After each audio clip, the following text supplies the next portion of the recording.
What's good, y'all? It's Mark and Jade Godbolt here. We're just a couple of millennials who met at the peak of our careers as a beauty influencer and a corporate cool kid who decided that life wasn't enough without God. Our platform and this show are all about how our journey to healing and how following after Jesus really changed us and our marriage forever. We aren't your traditional churchgoers, and we appreciate that about ourselves. Through our testimonies, we hope that you find relief, comfort, revelation, and most importantly, the Spirit of God. One thing that hit me today. Have you shared the book that you're reading about spiritual man? No, I haven't. What is it called? The Spiritual Man by Watchman Nee. By Watchman Nee. Watchman Nee. I was reading his bio. He has a lot of literature. Yeah. This is I think one of his first. I want to say one of his first published works. I'm not sure if it's technically his first, because if you've never heard of Watchman Nee before, he was a Chinese evangelist, I believe, who grew up in the 1920s, was converted into Christianity basically in his teens. He was 17 years old when he... No, hold on, pause. Because I think people, especially in the West, especially black folks, especially in the South, where the word evangelist is very cool. It's a title that people desire, just like pastor and apostle and bishop. And when we talk about a person in the 1920s in a communist country, that wasn't a title that he was aspiring to have. Absolutely not. It was a sacrifice. So 100%. When she says an evangelist in China in the 1920s, this ain't something that he signed up for. This wasn't a work that he desired. This was something that he was clearly called to do. 100%. And was also literally sacrificing his life to do so. And inevitably did sacrifice his life. He was eventually thrown into jail for, I want to say, over 20 years. He was supposed to be released, and they literally did not release this man, and he died in prison. But that's where he wrote most, if not all, of the literature that we have of him. Sounds like Paul. Yeah, sounds a lot like Paul. And I don't know what year technically his works were translated into English, but they were not written in English at first. He wrote them in, whatever Chinese dialect or language, that he spoke. That's where this information came from. So, yeah, if y'all don't know, well, most of you don't know, because this is more of on a personal note for me, but I am always drawn to random pieces of content, books that most people probably don't think I would ever read or ever be into. This is one of those books. I love it. Well, honestly though, but that's been, I would say, ever the new you, which I would describe as the true you, who you were created to be. You've always been drawn to those types of things. Yeah. They just aren't popular. Yeah. So it's a quote unquote guilty pleasure, but not really, because this is who you're supposed to be. Yeah. So as I saw you and see you, kind of really diving into that now, I think it's dope, because it actually helps me more than and even that's why we're talking about this now, because you've been talking about what it is to be led spiritually, and you've been talking about it a lot more since you've been listening to this book. Yeah. And today, when I'm reading my book, something hit me. The Holy Spirit dropped something on me that was just insane. And it was that good and evil were not words used by God. They were words used by Satan. Satan used good and evil through the serpent. Satan, through Eve's heart, continued that narrative to get her to eventually partake of that fruit. Mm-hmm. And it's in that narrative that we go through our entire lives. Like, I'm not realizing that neither one of those is correct. It's all about obedience. I can do something. I can say, babe, we're going to give our house away to the person up the street who may need it. But if God didn't tell me to do it, that good intention just leaves us out here with no provision. Yeah. Because God's not there. Right. Just like on the flip side, doing bad things. Yeah. God's clearly not there in that either.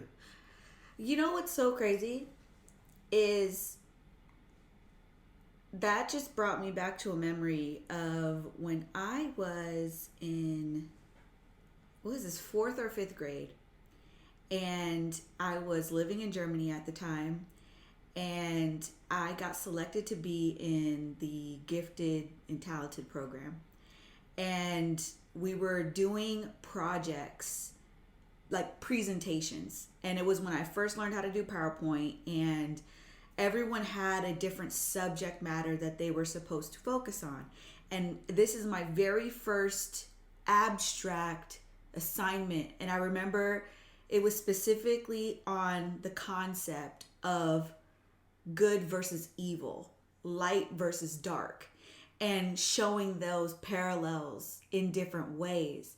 And I remember being so confused as to how to break that down and how to really showcase what the difference is and how to actually show like binary ideas, like duality.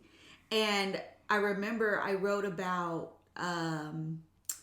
different, times in history, like Hitler and the Nazis, because I was living in Germany at the time, and we were doing a lot of like Anne Frank kind of subject matter in my other like classes. And I really remember spending time with this idea of what is good versus evil, what's bad, what makes something bad, and what makes something good. And I think that from a very young age, we are asked that question completely in the context of you decide as a person what is good and what is bad. The issue. That's why Jesus said, don't call me good. Only the Father's good. Because it was in Satan saying to Eve, you're good enough to make this decision on your own. And we're not. Mm-hmm. So Jesus does this a lot where he's like, the way you know that you're not over the line because there is a line, don't go near the line. So nobody is good. Nobody is your father but your Father in heaven. Yeah. Nobody is good, not even me, but God. Because as soon as you start to think that you're good, then you start to think that whatever I do is good. Or whatever I think I'm right. Supposed to do is right. And that's subjective. And I think like maybe that was part of like my confusion even back then, was like, I remember asking myself like, but what makes something good versus what's something bad? Because even then, because think about it, the timing of this was like 2001, 2002. Again, I'm living in Germany. My parents are in the military. September 11th just happened. Okay. So that was actually very fresh on my mind because our entire lifestyle was changed because living in a foreign country, essentially the country that when the military sent troops from the U.S. to Afghanistan, and at that time, the base that my parents worked at was the stopping point between the U.S. and Afghanistan or Iraq. So there was this whole thing of us potentially being a terrorist attack point in the future. So there was increased security and all these things. There was also this heightened level of fear and anxiety and just like everything going on. Mind you, I'm like 10 or 11, 10 at that point. And I had actually just left the country of Turkey, living there in a Muslim country for 3 years. I had a Muslim Turkish nanny who I absolutely loved, who actually sent her daughter with us to Germany when we first moved to actually be our nanny in her place, because my mom was, working in the military, and so was my stepdad, but it was four of us. So it was actually not this like luxury thing to have a nanny back then. It was actually very affordable at that time because Turkey's economy was so much lower than ours. So like my mom and my parents could afford to have somebody come live with us. So on top of that, in those formative years as being a little kid, I grew up in an environment that I knew I didn't believe in Islam, but I was around it. We did not live on a base. We lived in Izmir, Turkey, which is a city where the government buildings that my parents worked in were essentially like incognito in the city. Like my parents didn't even wear military uniforms to work every day, even though they were enlisted personnel. So anyway, I say all that to say that I actually lived like a civilian-ish when we lived in Turkey, and I fell in love with the people there. And I only knew Muslim people to be kind and welcoming and comforting. And even though clearly I wasn't of that religion, I was never treated crazy. I was never looked at. Yeah, I got some stares and things, but that's just being an American in a foreign country, not necessarily anything else. But so again, I grew up there, and then I'm in Germany for a year. September 11th happens, and all of a sudden I start seeing people demonizing people of Islam in ways that I was just so confused by, because I literally remember thinking, how can they say that these people are bad when I know these people in real life and they're not bad? They're not bad.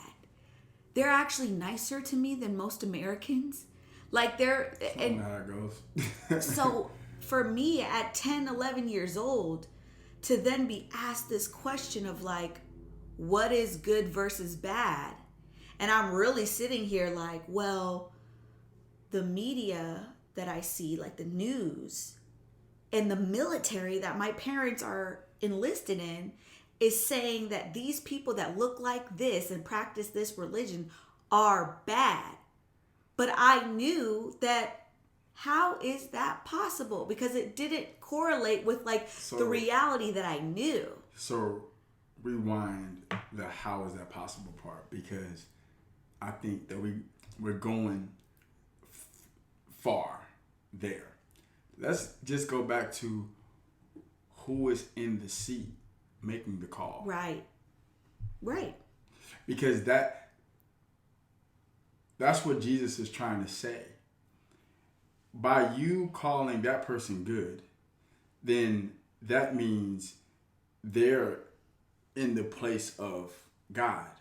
To be your own God is rebellion. So I can't say that you're good and you're bad, because that means that I'm sitting in that judgment seat to be able to determine when I can't see hearts. Yeah. And God judges the inward appearance. Man judges the outward appearance. Yeah. The outward appearance is what actually confuses you. Yeah. A wolf in sheep's clothing. Yeah. So to be in the clothing means I look like a sheep. Yeah. You don't know that I'm a wolf. Right. Facts. And that's how most of the time we try to categorize people based on how they present themselves or how they move or whatever. And I think that's always been something for me, growing up overseas and just being around people of different lifestyles and walks of faith, and really knowing people and understanding that yes, we may not believe the same things, but heart and love and patience and kindness supersedes those things. So again, I think back to that moment when I was 10, 11 years old, and I'm asked this question of create a presentation where you're describing and showing the differences between good and evil and that contrast. Programming. But, but we ask kids these questions. Programming. And part of it is good in the sense of you're challenging a child to expand their way of thinking, to expand beyond just like, very simplified ideas, because this was like an abstract opportunity for me to challenge my mind. Yeah, but there's other ways to No. And I know there's other ways, but like it's not putting you in a place to learn how to play God. No, but that's not. I think that you, with where you are now, I'm not saying are. They knew. I know, but that's still like. But what I'm saying. That's why stuff like good intentions is off, because just because the intention was good, Eve's intentions were good. But hold on, before you go there. Yeah. God allows us the space to explore our minds and knowledge. And he never is angry or upset with us asking questions. No, right. So I say that in the context of this project, I believe that it was a good thing. And I personally will ask our kids questions like these. Not because I want them to stay in that seat, but because I want to challenge them and their understanding of the idea that if you don't put God in that seat, you could put yourself in that seat, or you could put someone else in that seat, some entity in that seat. Like if you're an individual, right? You have your own set of mind, own set of thoughts, own set of ways of thinking. You make decisions on your own kind of ways, right? Mm-hmm. Then there are people who kind of go into the space of groupthink where they don't know this or that and they feel unsure about making specific statements or specific ideas and beliefs solid for them. So they would rather trust where they see the group going, like they like in those studies where they show that they most of the time are wrong. Right. That's not my point here. I'm trying to discuss the actual concept of this decision making. Okay, so you have your individual who's making decisions on their own merit. Then you have groupthink where someone else or some entity, some group is making the decisions and you're accepting and embracing them, right? And then there's a third option. The third option is to have a faith, a theology, a doctrine that you follow that is beyond what any man in any scenario could give you or do, right? So whether the man is you, the person, like your own mind, the man is a group of men who have decided that this is going to be how we make decisions and this is going to be our belief system, or you have this spiritual, this faith-focused way of living and making decisions. And what I'm saying is that experience showed me that, now bringing it all back, obviously in hindsight, showed me that in a very simple way, that teacher was asking me, what route do I take? But in that specific assignment, she was placing me in the, you be the decision maker. You be the one that decides how these beliefs and decisions are made as a person, as an individual. That actually was the first time I stepped outside of groupthink. Because at 10 years old, all you have is groupthink. All you have is, well, my parents said this, or this is what the TV said, or this is where I've grown up. You don't have the maturity to understand that, like, there's differences between those things.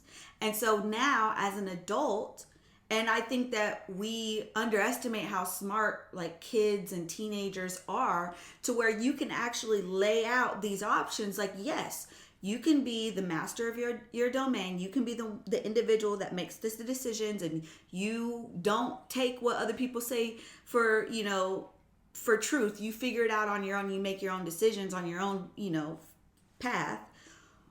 Or you can just follow the crowd and decide to be part of a group and do it that way. Or you can actually go through this spiritual relationship where God, the Holy Spirit, is the one giving you information or building up how you make these decisions in your life and how you determine what good and bad is based on what God says. So I'm showing you that, like, that practice, that assignment actually just shows you how, like, you can be pressed to start making decisions under one of these three categories and actually not recognize that you're being forced into one or the other. And the idea is that you have to actually decide first, well, not first, but eventually get to a point where it's like, okay, am I making choices this way as an individual? Am I making choices this way as far as part of being a group? Or am I making decisions based on what my faith, what my spiritual person says, like what God says for us? So you know what I'm saying? I get what you're saying. There's something missing here, because we don't have to experience the bad to appreciate the good. That's like saying that the best teacher is experience when the Bible says that the best teacher is faith. So while, yes, we underestimate like how smart kids are, but we don't underestimate how smart kids are. We're not talking about an audience, we're talking about us. We don't underestimate our children. They won't need to have an exercise where they're trying to decipher good and evil because they have examples of parents that are spiritually led. Okay. So that cuts out the need for me to have to. I don't have to. That's not my put. As a parent, that's what the world tries to get me to do. God doesn't ask me to do that. As we're reading about the relationship between the Father and between Adam and Eve, everything that they needed to know, He was teaching them. It came when they started to ask questions they were asking questions that even in that, God was still teaching them what they asked for. It was when they started to get ahead to put themselves in a position to where they had to make a decision between good and evil. Meanwhile, they never had to make the decision. I understand what you're saying. So they're going to see us. Yeah. We're teaching them by our actions. What they see us establishing and expanding, they will do this. We just finished talking about this in a group of men, married men of God, as we call it. But that very thing where we underestimate the power that we have, the dominion that we have to establish and to expand. Our wives do it, follow it, so do our kids. We alleviate, by us doing our job as parents being led, we alleviate all that extra stuff. And guess what? We don't have too many examples of that because nobody's doing it, because everybody's doing it the same way. See, I'm so following what you're saying. I'm following what you're saying. No. Your experience ain't how we're raising our kids. I understand that, babe. But listen, what you're saying comes off as an assumption of, if I do this specific way, if I parent this specific way, then there's no way that our children would deviate from that path, because I'm not saying that there's no way. What I'm saying is that if they do, just like everybody is born with their own agency to make their own decisions. Yes. So if they do, that'll be because they decided to do it. Then it has nothing to do with what I did or did not teach them. My job is to do what I'm led, what God tells me to do. Yeah. When I do that, if they go off and do whatever, then they go off and do whatever. I know, but what I'm saying is well, you didn't that's teach all them that, true. so that's why they do. No, that's not my place. Yeah, because they I have know the you're agency doing to do whatever they want to do. Yes. Whether I taught them that or not. My point is this: realistically, we're talking realistically. Okay, I'm saying realistically, I'm prepared for them to veer off. Yeah, and I am too. But that's not going to be because, well, they didn't understand good and evil. No, I'm not saying that. I'm not saying that. I'm saying I want to help them be able to decipher through life when they do veer off, when they do get curious about the world and they go off and they are exposed to things that we have no control over, when they're out here and they're seeing things and just trying to navigate spaces without us present and without this safety, place that we've created for them in our home. I want to teach them at a young age how decision making should function, but at the same time discussing how different we make decisions versus the world does. So from a perspective of being able to speak from a worldly perspective, not because I believe in that worldly perspective anymore, but because I used to live by that worldly perspective, and being able to say from a real place, like, I understand why, Sarai, you are drawn to these things out there. Let me explain to you why I understand because of my own testimony. And also, let's actually have a conversation or conversations about why you're drawn into these things, and being able to walk with her through whatever that looks like without feeling like I, as a parent, did something wrong along the way where I didn't do what I was supposed to do because she's into something that I would not choose for her, or something that God would not choose for her. That's because when you're talking the way that you're talking, it feels like pressure. It feels like if you're not a perfect parent. No. That's exactly. No. That's the point of this whole conversation. That's where we started. The enemy adds the pressure because he's adding the questions. But there's gonna be questions. No. There's gonna be. Let me finish. Please let me finish.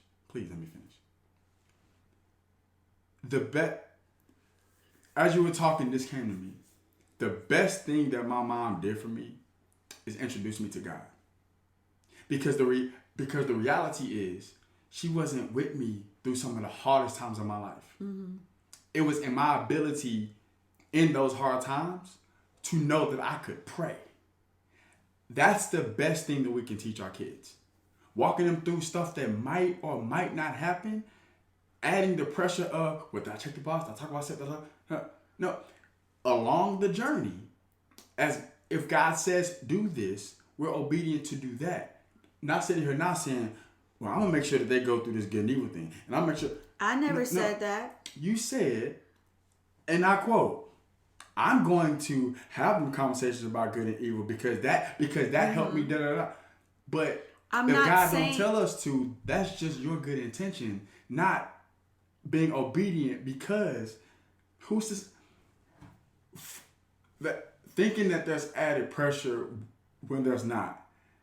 Adam and Eve thought, or Eve really thought, that there was added pressure to be something that she didn't have the capability to be. God the Father was saying, everything that you need, I am. So if you have a question about something, they come and talk to us, we give them our testimony, share what God said. Hey, let's also pray. That's teaching them that if I have a question, first, I can go to my father, I can go to my mother. No judgment. No, they're trying to put something on me. I always have a decision no matter what they taught me. 2, if they're not around, I can go to my father. That's no pressure on us because there's no room for that. That's for God. We accept that pressure when we insert ourselves in our own experiences to say, well, I don't know if I can do this, or, well, I needed this when I grew up. Let me get us a. But did God say do that? It always comes back to that. And you would say that, and it would honestly be kind of annoying because I'll be like, what does she mean? Like, what does she mean? Did God say that? Like, and through what's going on now in our lives, through like what God has been leading me to read and all of this, it's like, yeah, that's a real thing. In all things, that's the difference between actually being spiritually led and not, because it's in the one time that you think, well, this is good. Like, I'm doing this to help them. But that's not. That we go awry, and that opens up the door for Satan to influence us because of our good intentions. He's not going to come with bad stuff that we already know, like, okay, like, go kill that person. Like, that ain't of God. I'm not doing that. No. It comes in a good intention that feels like, no, this is a good thing to do. I feel good about this. And it's like, yeah, but God's like, that's not me. Because a good intention will still send you to hell. Okay. Or as old folks would say, the road to hell is paved with good intentions. Right. Okay. Why are you angry? Because I feel like you're not understanding my perspective, and you're also, I think that you are simplifying something that, yeah, it's cool. I'm simplifying something or what? No, it's fine. We can move on to the next conversation. We clearly can't move on to the next conversation because it's very clear that you feel away. Like, I do, because you are adamant about your point, and you're not I'm actually highlighting biblical content. Okay. I'm highlighting all this. And cool. Okay. We've had conversations like this before where I was on the other side of this, and my approach is, yo, that's actually true. Like, I didn't think about it like that.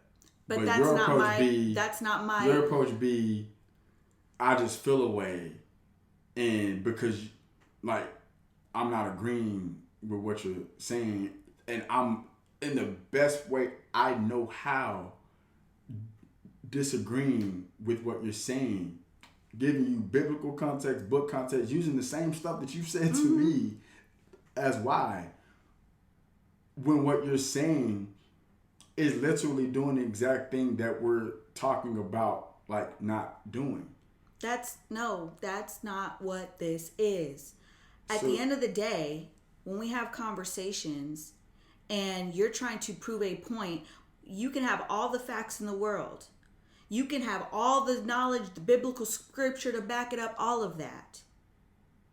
But if you're not practicing gentleness, if you're not practicing, like, reading the room and stepping outside of your mind for a moment, because when you start trying to prove a point and you've got all these facts and all these, like, what you're not realizing in this conversation is that I'm not disagreeing with you. You think that I don't understand you. And that's an insult on my intelligence. What I'm saying is something different. What I'm saying is I simply will be coming from a place of wisdom with our children, whether they decide to walk the path we have walked or not.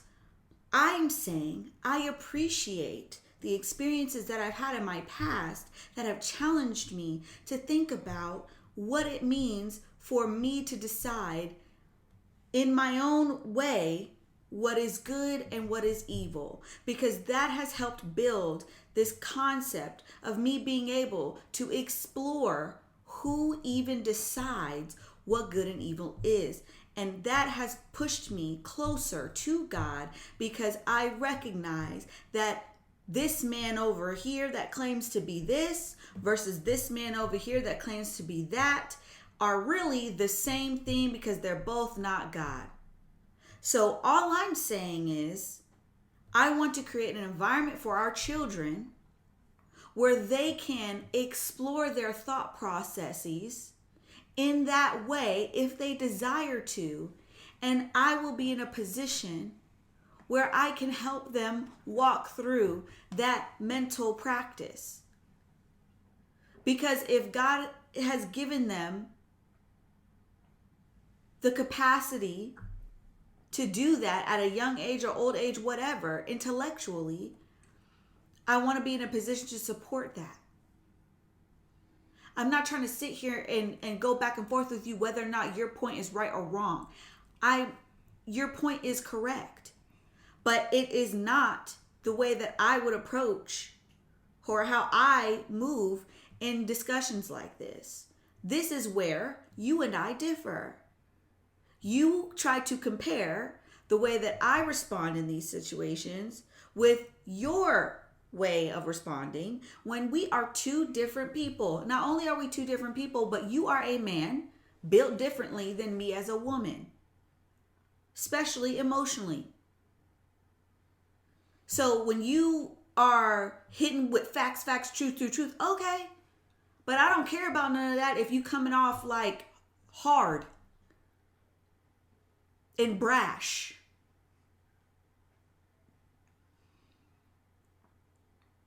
It's interesting because in my mind, and even before I, speak, I'm collecting, I'm literally asking God, like, okay, like, show me this somewhere else so it sounds, better. And there comes a point that however I say it, it doesn't. It just does. Because in my mind, as I'm going back and forth, I'm thinking that I'm doing that, but the only thing that I'm not doing, like I would have to work on how to, I guess, disagree even more gracefully, because I thought that I was, but I think that it's more so in the disagreement part than anything else. And like, yeah. Ooh, that got a little testy, got a little spicy. We had to take a break at this point because we were both just feeling types of ways and needed to step away from the conversation. And that was uncomfortable to do on this show while we're recording. But at the same time, at this point, y'all know we try to be as transparent and honest about who we are, what we stand by, and how we especially operate as a married couple. And sometimes when you get into heated debates or you get into conflict, like, you need to step away. And at this point in our recording session, we were both kind of exhausted, just not feeling it anymore. And so this is going to be the end of part 1 of this 2-part episode, because you guys know we love a good 2-part episode. And next week, you will hear the continuation of this conversation and how we kind of came back from this talk and how we resolved it, because I think it's important that you all hear the aftermath of a conversation like the one that you just heard for us, and how we talk through just when, we may not be seeing eye to eye in a situation. And also in next week's episode, you'll hear a bit more about how we used to deal with each other in moments of conflict and how they used to really go left, and how far we've come. And so we really dive into that a bit more, or a bit rather, in next week's episode. So definitely check back in with us next week, Saturday morning, per usual. Again, we appreciate y'all tuning in every week, and we love y'all, and we will See you in the next episode. Mark and I hope you enjoyed today's episode. It's truly a pleasure to be a part of your day. Keep up with us on social media, but also feel free to email us at team@thegodboltlife.com if you got any prayer requests or questions that we can answer. Until next time, chat soon. Bye.